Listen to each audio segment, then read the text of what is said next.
Hey guys, this is Khavrion here with another battle report. This is going to be IGL Season 6, Round 5. Top table for the event, me versus Lobo, Tohaa versus Nomads. And if you've been watching my other recent battle reports, then you know that those battle reports were done in part to provide context for this battle report. So I am happy to get to sit down and do this one. That being said, the game itself is decided fairly quickly. I make some mistakes during my deployment and during my first turn, and Lobo exploits those mistakes and costs me dearly. But hopefully you will find those mistakes and the discussion of those mistakes interesting. And at the very least, since we decided that we did not want to stream the game, this battle report will let you know what happened. With all that out of the way, let's get started. The mission is Decapitation. This is very much a kill mission with a lot in common with Annihilation, but it does have these designated targets which provide a small twist. The lion's share of the points are going to be 3 points for killing more army points than your opponent, and 3 points for killing more lieutenants than your opponent.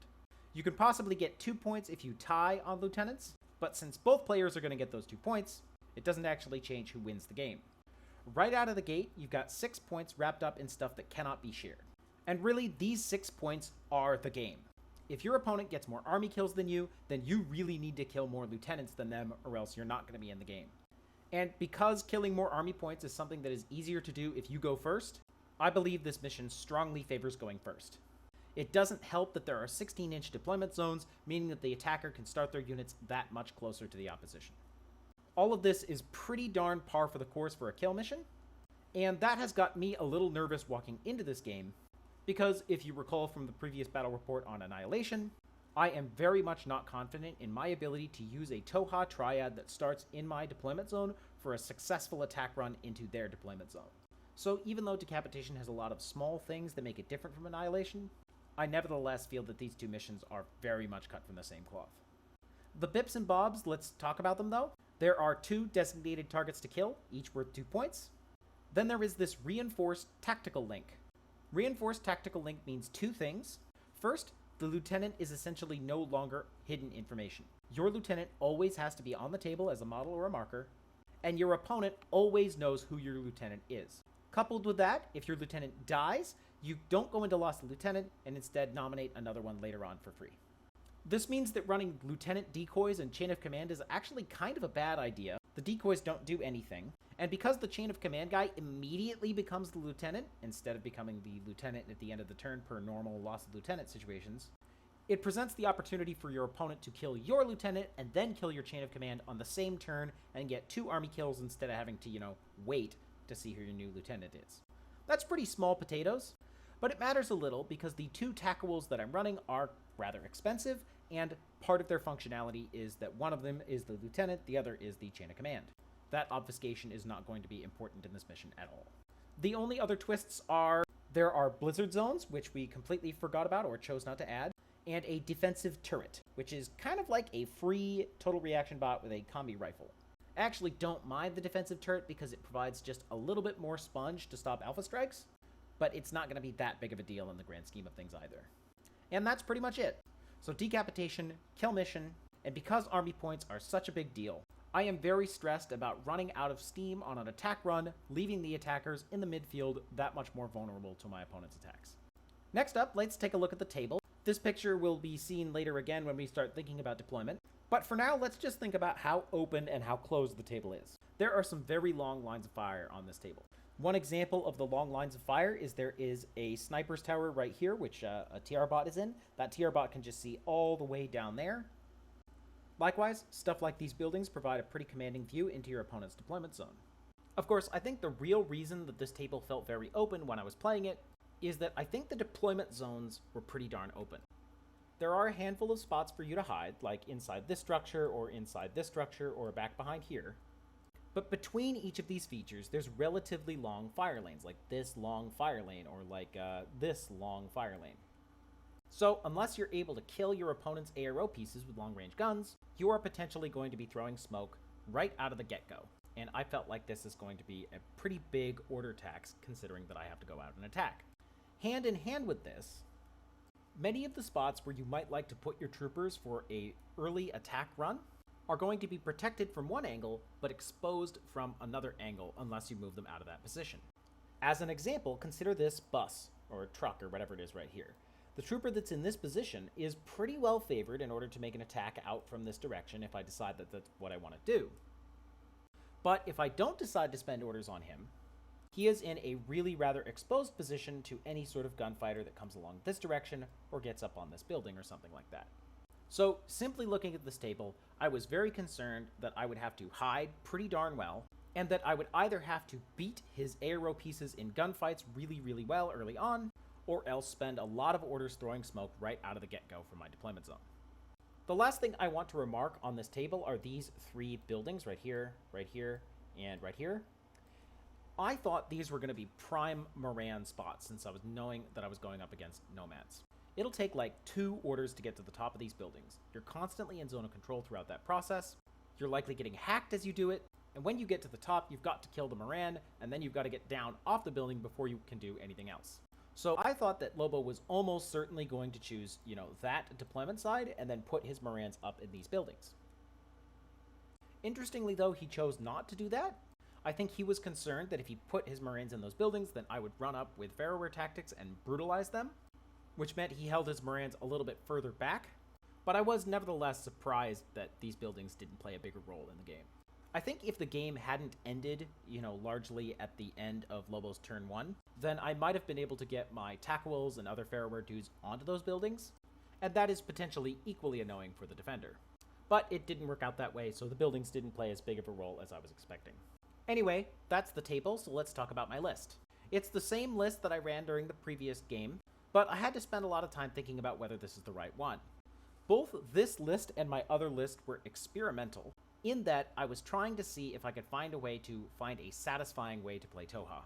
Something that allowed me to make the attacks that I've come to love in Steel Phalanx, while still taking advantage of the Farrower and Jan Star and other Tohaa stuff. My other list adopted a 8+7 split. It featured a lot of long-range gunners, and based on the games that I've played, has been relatively successful at missions where you don't have to go across the center line and instead want to defend well and push lots of buttons. Sadly, Decapitation is not one of those missions, so I decide that I'm not going to run that list. Maybe I should have. It does have lots of long-range guns, which would have been nice, but, who knows. Instead, I am going to be taking this list. Here we feature Jan Star, and then 2 copies of the same attack triad, which has a Tackable Spitfire, a Sakio with a combi rifle, a McCall with a heavy flamethrower. One is in Group 1, the other is down here in Group 2. These triads, I think, are very respectable. You've got your Eclipse, you've got your Specialist, you've got a Spitfire for the gunfighting, and of course you've got Farrower tactics. The only interesting pick is that I've taken the Tackable Lieutenant with 1 extra order, the thinking being that I can use those extra orders to accomplish yet 1 more kill during my, alpha strike situation. At least that's the experiment, and quite frankly, those extra lieutenant orders really haven't mattered in any of the games that I've played. So the theory on paper is that I could have an extra attack strength thanks to the lieutenant +1 orders, and maybe I could use the second triad in order to throw smoke to cover my advance, but in practice it just doesn't happen. Other than that, with this list, I basically have a Kael'tar triad over here, which is providing fire support and smoke, but mostly it's just having a home for the Kael'tar and the McCalls, and then we have the Drawl AP Marksman Rifle. The Drawl's pretty good on paper. He's got a lot going for him. He is a Specialist, which is nice. He's a Mine Layer, which is nice. And of course, he's got this BS-13 AP Marksman Rifle with Mimetism -6. The only downside is he is my 3rd real gun in this list, and he is yet again a gun that shoots at Spitfire ranges. I also do kind of want to remark that the Drawl loses basically everything that makes him special if he takes a wound. He loses a point of ballistic skill. He loses his Mimetism -6. I think he might also lose movement and dodge. I don't really remember. But the point is that he feels like a 1-wound model rather than a 2-wound model. All of which is to say, I've got 3 relatively fragile-feeling gunfighters, all of whom can shoot at the Spitfire ranges, and we're going to be on a table which, as we've seen, features lots of long-range ARO. The rest of my list is pretty darn pro forma. I've got the Diplomatic Delegate, who's awesome, and the Liberto, who is also awesome. The Diplomatic Delegate will be less good against Nomads because they are going to be bringing structure-based stuff, which I can't isolate, but it's still a war core with an Anopulsar, and that's great.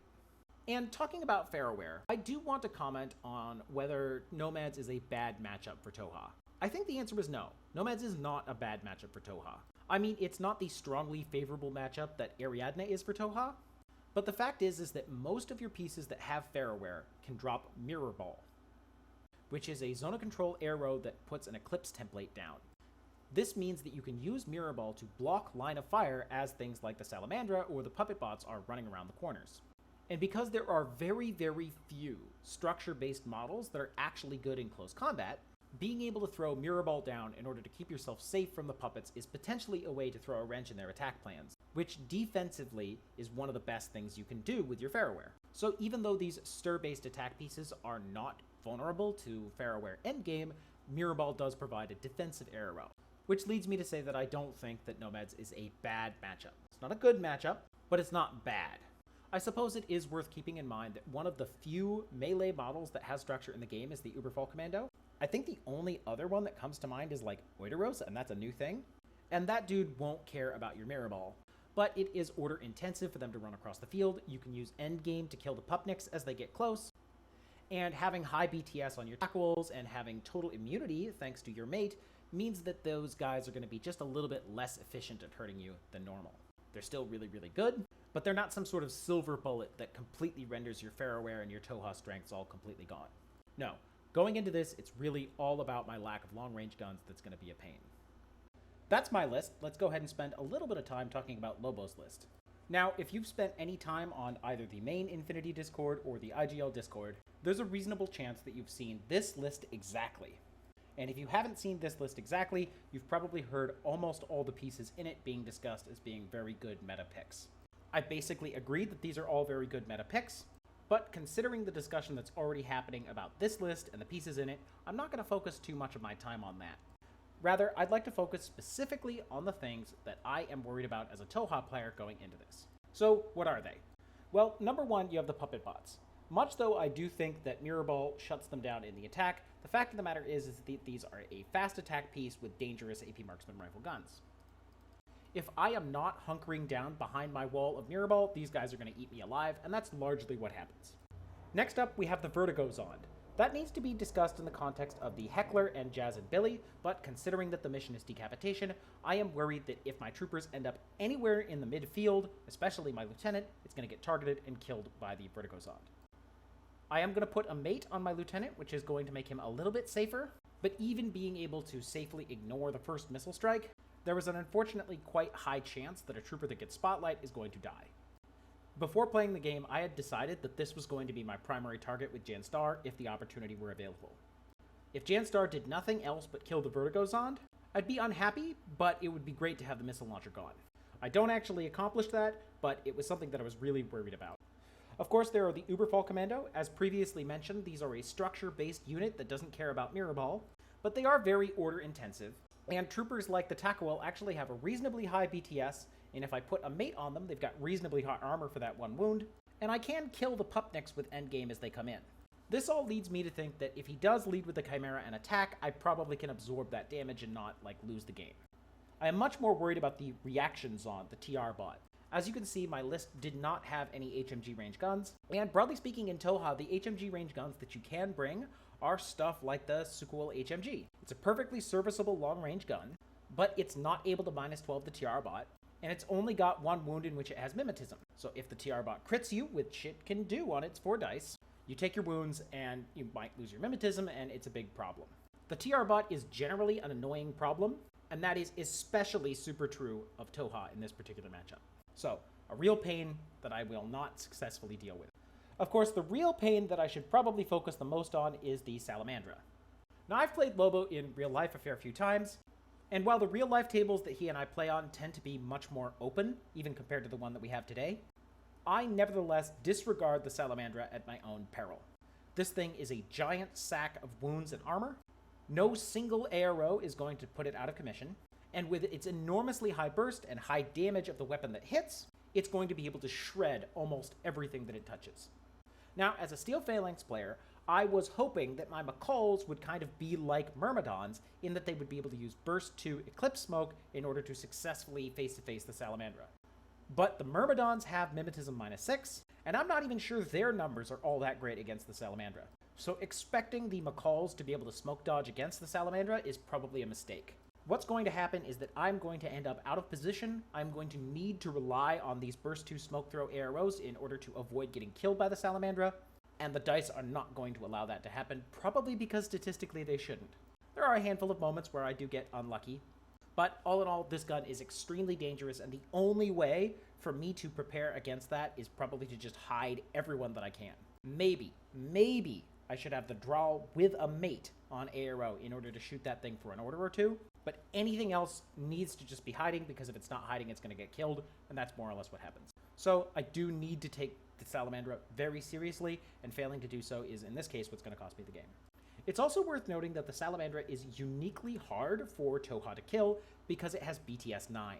Most tags only have BTS 6, which means that the viral weapons that people like Janstar or the McCalls are packing are unlikely to inflict wounds, but not astronomically unlikely to inflict wounds. Consequently, getting Janstar into CC with, say, a Tikbalan isn't guaranteed to kill the darn thing, but it's not a bad option either. Not so with the Salamandra. Janstar is really not going to touch that thing. My McCalls are really going to struggle with that thing, even if they do get into CC. It'll be that much more expensive order-wise for me to kill it, and that is also going to be a problem for me. Indeed, even the draw with his AP Marksman rifle shooting at the Salamandra has extremely low odds of dealing more than one wound per order. What this means is that the Salamandra can be on ARO incredibly safely, and what I'm mostly going to be able to do is maybe put a wound or two on it before it guts us to safety. Failing to kill the tag is going to be a big deal, and the risk of the draw taking a crit, suffering a wound from that crit, and then losing his Mimetism -6 is fairly high.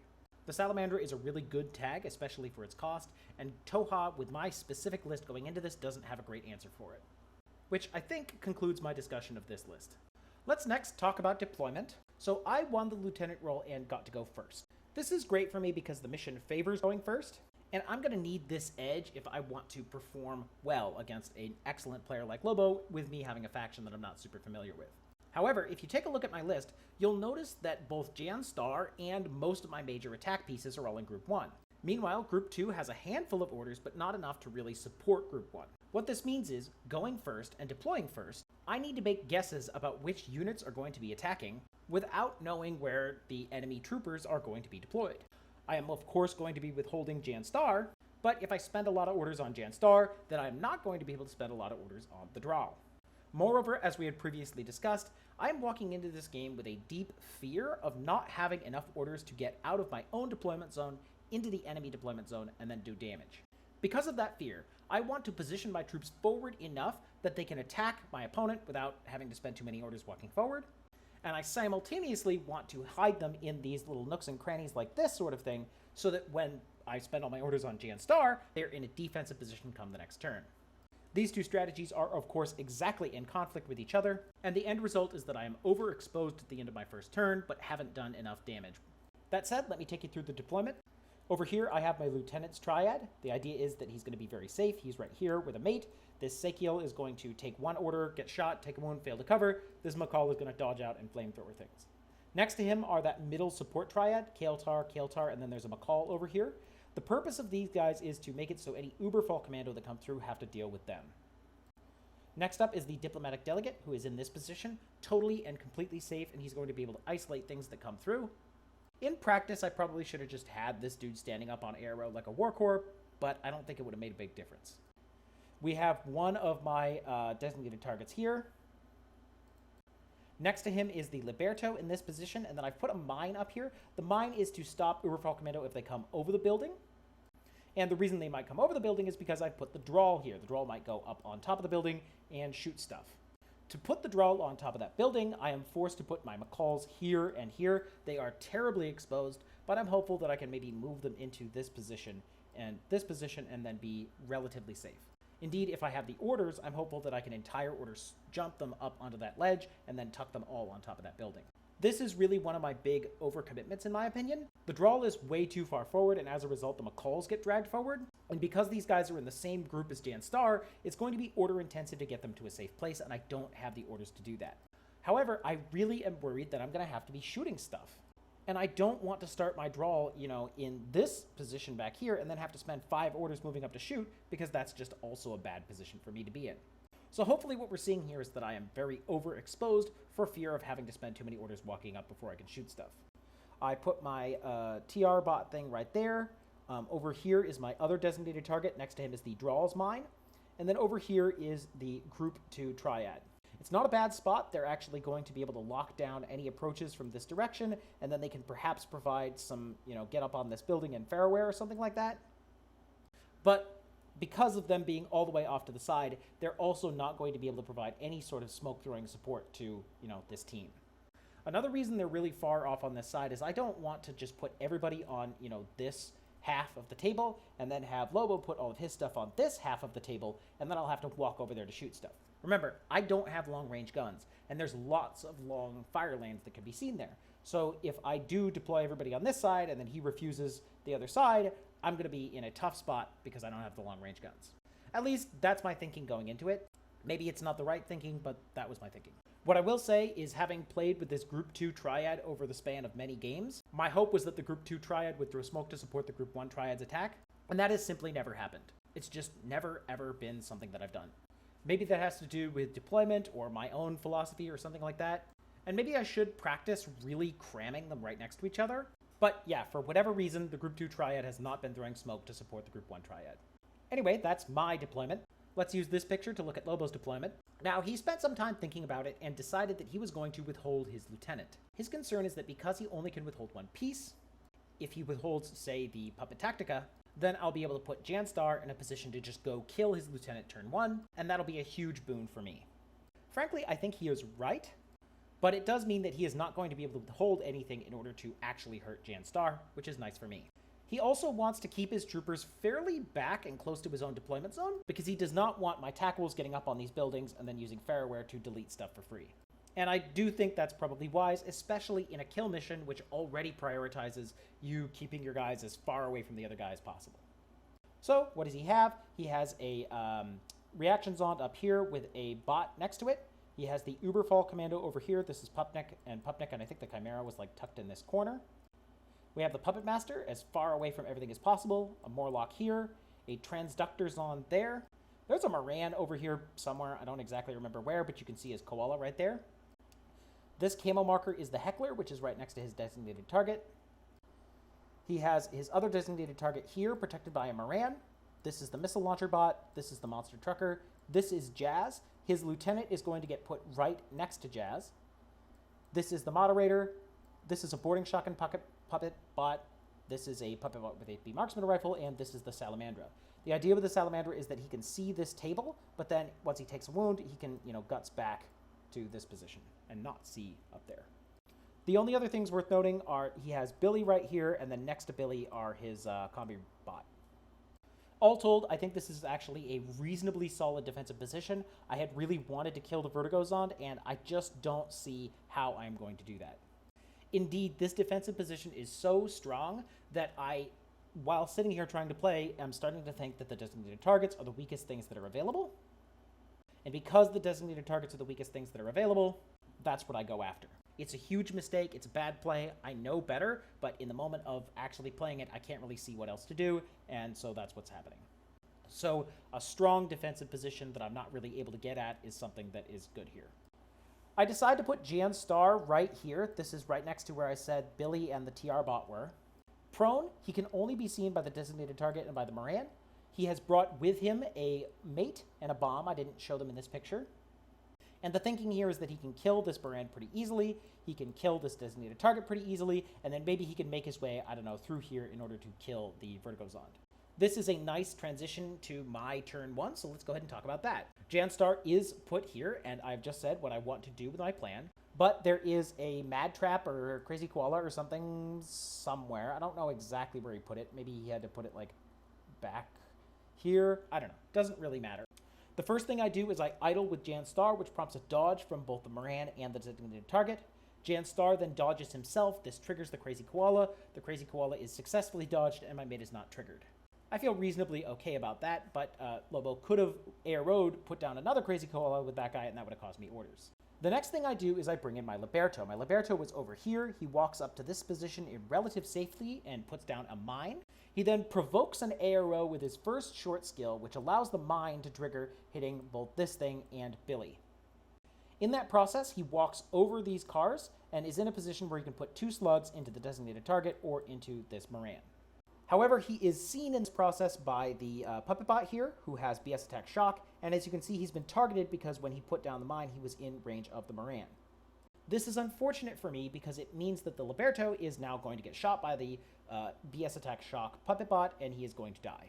Moreover, I don't exactly remember why it happens, but he is not able to kill either the Moran or the designated target. So it ends up being a pretty big loss for me. All I think I accomplish is I take out this thing, and maybe I also take out Billy, I don't really remember. But the Liberto had great hopes. I think I was being clever with this mind play, but it didn't actually work out. So what do? I take Janstar. Janstar is able to kill both the Moran and the designated target. Janstar is then able to kill this, and now I'm looking at my order pool. I've got like, I don't know, 6, 7 orders left with Janstar. I don't remember exactly.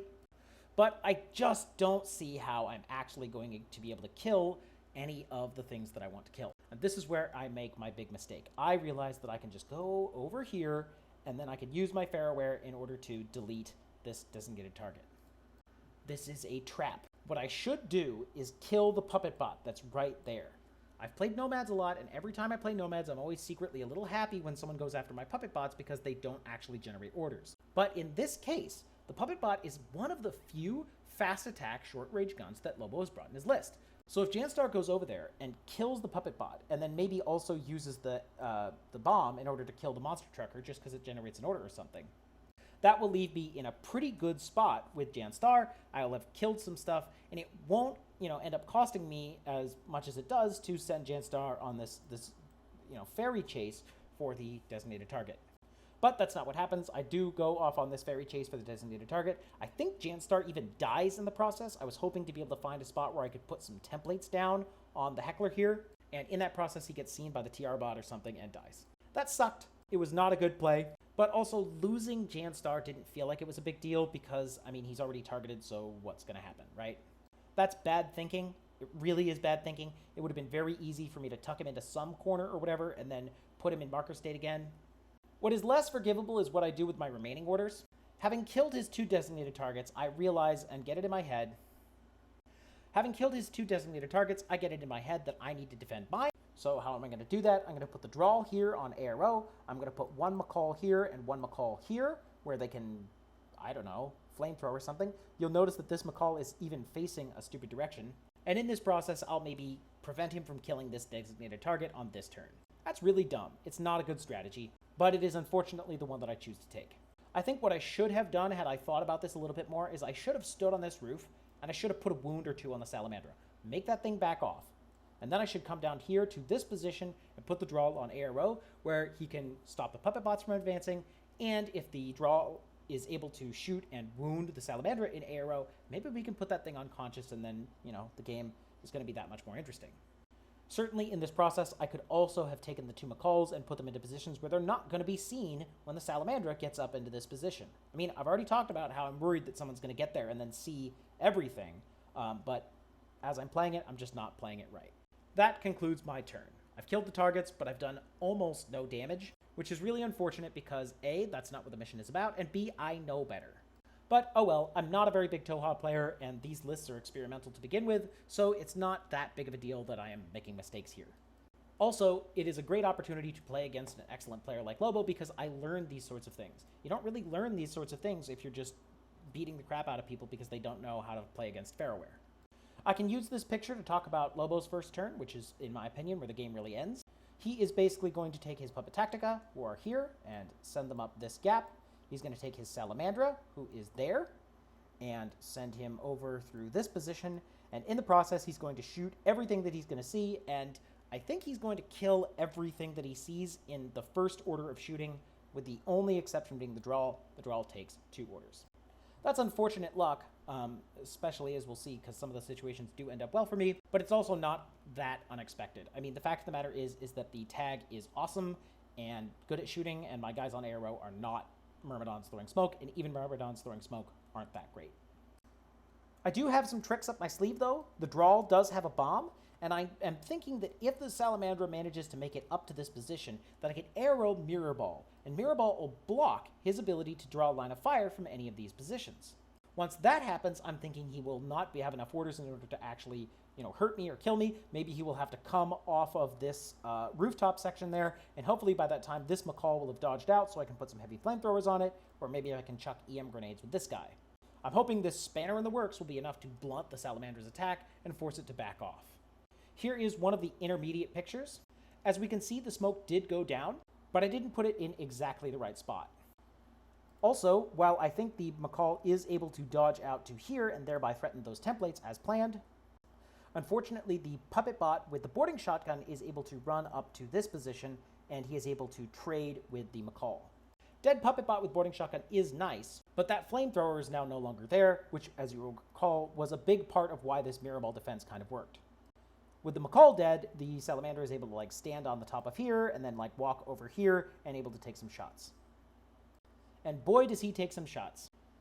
Early on, he was able to kill the Macaw, which was tucked under there. This cost my Drawl some burst. He's able to shoot the Drawl. I think I positioned the Drawl badly, so he actually gets shot in the back and takes a wound. He shoots at the Sakiel, which was in this position. Sakiel's in cover. He's firing back burst 2. Salamander is at 0 range. The Sakiel is in good range. Notwithstanding all this, the Sakiel dies in one single order. He doesn't even get to guts back. It does look like one of my Macaws was able to dodge into this safer position. I don't remember which Macaw that was, but, that's not going to do all that much. Meanwhile, in the process, I've lost this Kael'tar. I think there was a Macaw here. That one's dead, too. Maybe that was the one that traded with the puppet bot. I don't recall. And this Macaw is stuck in a bad position as well. The Salamander getting here is then able to shoot the Drawl again, killing it. And once the Drawl is dead, this AP Marksman Rifle puppet bot is able to swing into this position and kill my last Macaw. This is a vast number of casualties to have suffered, especially coming from Group 1, which is supposed to be my main attack group. And it is the success of this attack that I think really cost me the game. Things probably would have been different had I had just a handful more troopers tucked into slightly better defensive positions, but I think I overestimated how well my smoke throwers would be able to survive, and that just cost me. There were also a few lines of fire I didn't see. I had already described how this guy turned badly and so could get shot in the back. This Macaw was in this position, and the Salamander was able to see it and kill it first, which cost my Drawl his burst. And I think I would still have been in the game a little bit more had I just deployed a little better and suffered fewer casualties. But hopefully I've made it clear that the biggest problem that I'm facing is that I am putting myself out there too much. Too many troopers are exposed, and the reason those troopers are exposed is because on my previous games I really thought that I needed to be forward deployed so I could attack. Because I'm so far forward deployed, I am myself more easily attacked, and that causes a problem. Anyway, the game isn't actually over, it's only the end of my first turn, but I'm not seeing how I'm going to get army points after this, and I'm not seeing how I'm going to get lieutenant points after this, and I'm not seeing how I could possibly defend my designated targets. So if I don't get lieutenant points and he gets army points, then that's a penalty right there, and if he kills any of my designated targets, then he's ahead. I would have to get absurdly lucky from here on out in order to have any chance of winning. And unfortunately, I actually get absurdly unlucky. Rather comedically unlucky in my opinion. Okay, so what happens? There is a puppet bot here. It's not in cover. It just swept around to kill this Macaw. And I have a Triad over here, which, among other things, has a Spitfire. I can move my Triad over to this position, and because of how tall the tackle is, I can vault so that I'm on the stairs higher than the puppet bot. So I can shoot the puppet bot, burst 5, him not in cover, and then having cleared out the puppet bot, which I need to do anyway, maybe I can climb onto this roof, take on this TR bot, and then present myself in a situation where I can start dropping arrows of some capacity with Mirror Ball or whatever. I take all 3 of my command tokens and move them so that these guys are now in Group 1. They've got like 6 or 7 orders. What could go wrong? Well, the things that go wrong are that after 2 or 3 orders of shooting the puppet bot, I have done 1 wound to it and nothing else. This is pretty comically bad luck, but it gets worse. The next thing that happens is I shoot it for a 4th time, the puppet bot crits me, the tackle is armor 3 in cover, really armor 2, but the AP Marksman Rifle's only damage 13. So I have 2 saves at pretty good odds, and I fail both of them. I don't have any command tokens left, my Triad has now been dissolved, and my tackle is now unconscious on the stairs, which really does feel like a little bit of a middle finger from the dice when I had to get really lucky in order to win, and instead I'm getting comedically unlucky. I'm not really blaming the dice here, though, because I've already lost, but it is kind of funny in my opinion. The end of my turn, the tackle gets to regenerate. He does successfully regenerate, and that's nice, but it's not really going to matter. Let's accelerate. Here is the aftermath after Lobo turn 2. How did we get here? Well, the Uberfall Commando ran in through to this position and killed the designated target, costing themselves a Pupnik from the mine in the process. The Salamandra then ran over here and shot the Sakiel, putting it unconscious in one order. Again, that's kind of unlucky, but also it doesn't really matter at this point. The way then cleared, the Uberfall Commando run over to this position and go into melee with the Tackable, who is regenerated. I nano-pulsar the bunch of them and take out, among other things, the Chimera, but I fail some saves against Viral and die. Ironically, had the Tackable not taken any wounds, he would have had BTS 6, which means that this isn't a wonderful matchup for the Uberfall Commando. Sure, I am never going to win the face-to-face against the Chimera, but because of my positioning, he can't get the Pupniks into silhouette contact with any convenience, and the damage on the Viral CCW isn't that high. So part of my thinking with getting the Tackle onto this building is that they aren't super vulnerable to the Uberfall Commando, but because I just lost everything to that stupid Puppet Bot crit, that no longer holds true. So I trade the regenerated Tackle for the Uberfall Commando, and that more or less does conclude the turn. My turn 3, this Puppet Bot is still there. I think it actually moves over to this position, and I've got my Lieutenant here. I've got no command tokens to reform the Triad, but I don't think I need them. At this juncture, my only hope is that my Tackle is going to be able to run up through this position, get near his Lieutenant, and kill the Lieutenant. I will lose my own Lieutenant in the process, but mutual Lieutenant kills is going to be worth 2 points. That combined with the 4 points for killing designated targets would be at 6. That's an extra tournament point, and frankly isn't a bad showing. Moreover, because of the 2 Lieutenant orders, I actually have a lot of orders to do this. Unfortunately for me, I don't have quite enough. I've got to get Smoke down here. I think the McCall does that impetuously, and then I run through to this position. I don't believe the Puppet Bot ever dodges in any meaningful capacity. Like, I don't think the Puppet Bot is able to take any face-to-faces with me, but maybe I'm wrong. Anyway, having gotten past that, I end up in this position, and I've got maybe 3 orders left. Now, because Lobo was worried about fairware tactics, he moved his moderator to this position, but that actually means that if I can get to here, I can shoot it with my Spitfire. I'll be burst 4 on like 15s. He won't even be able to shoot me out of cover. It'll be great. I'll probably take it out. But to do that, I have to cross this gap, and this gap is actually more than like 4 inches or something like that. It's pretty darn long. Moreover, it's being watched by both the TR bot and the Salamandra. I've got 2 wounds. I've got a mate. It's at bad range. The odds aren't atrocious for me surviving this, but as you can see by the unconscious marker, it doesn't quite work out, and it doesn't really matter. All this would accomplish is we both have 1 Lieutenant kill, and so we're both going to get 2 points. It's not going to shift the dial on the game. And with this done, it's pretty much over. So anyway, this concludes the game. Congrats to Lobo, he played well, and I learned a lot of things from playing games against really skilled players. I feel like this one game really accentuated all the problems with my experimental list in a way that the other games that I played simply didn't. And that's really nice because I entered into this league trying to learn more about Tohaa, trying to do some experimenting, and trying to find something that I really liked. Hopefully you also found this game interesting, and maybe you will also have learned something that you can apply to your later games. In any event, thanks for watching, and I'll catch you around.